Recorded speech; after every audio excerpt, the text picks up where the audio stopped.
All right, here to talk about that and more is Kevin Cirilli, Chief Washington Correspondent for Bloomberg Television. Kevin, good morning. We'll go back to the debate in a minute, but let's start with what we heard overnight from President Trump. We're hearing that they're going to resume trade talks between China, and at least for now, no more new tariffs will be imposed. What can we make of all of this? Top line view, the president suggesting that there's been a U-turn of sorts and an easing of the rhetorical back and forth between President Xi Jinping and President Trump. But if you dive a little bit deeper into the weeds, the president's saying that China has said that they're going to make more agricultural purchases. Good news for farmers, good news for some of those battleground states that the president's going to need to win back if he wants to win re-election.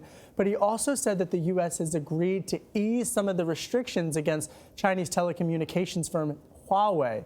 That might face some pushback this weekend from not just Democrats and congressional leadership, but also some key Republicans like Senator Lindsey Graham and Marco Rubio.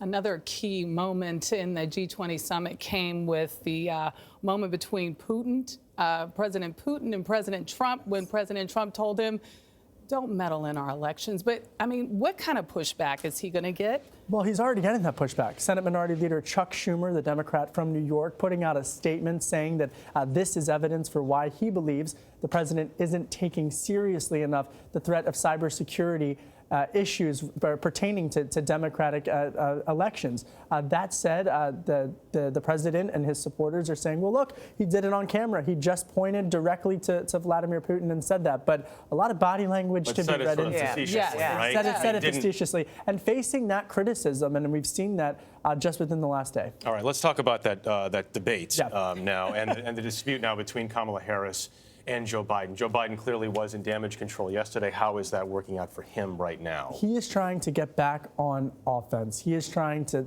tell his record on his terms. But I can tell you, you could have heard a pin drop in that spin room in Miami during the debate, during that particular exchange, as every reporter was carefully watching. Is this the beginning of an ascent for Senator Kamala Harris? And it was something they clearly had ready, right? With the T-shirt and everything else, but it was still delivered well. Absolutely. And then from her vantage point, she's really trying to capitalize on this. Her campaign saying that they've already smashed fundraising records. But in addition to that, there were some other breakout candidates. I think that when you look at Senator Elizabeth Warren from night one, when you look at someone like Senator Bernie Sanders, I caught up with him in the spin room after. He says that he's going to do everything he can to break up big banks. But I got to be candid here, that divide within the Democratic Party on economic vision, it was on full display. And when I interviewed Chairwoman Ronna Romney McDaniel of the RNC in Miami, she called that type of economic vision, quote unquote, frightening. So the battle lines are already being drawn. They're drawn and quartered, yes. so to speak. Kevin Cirilli, thank you so much. Great to be here.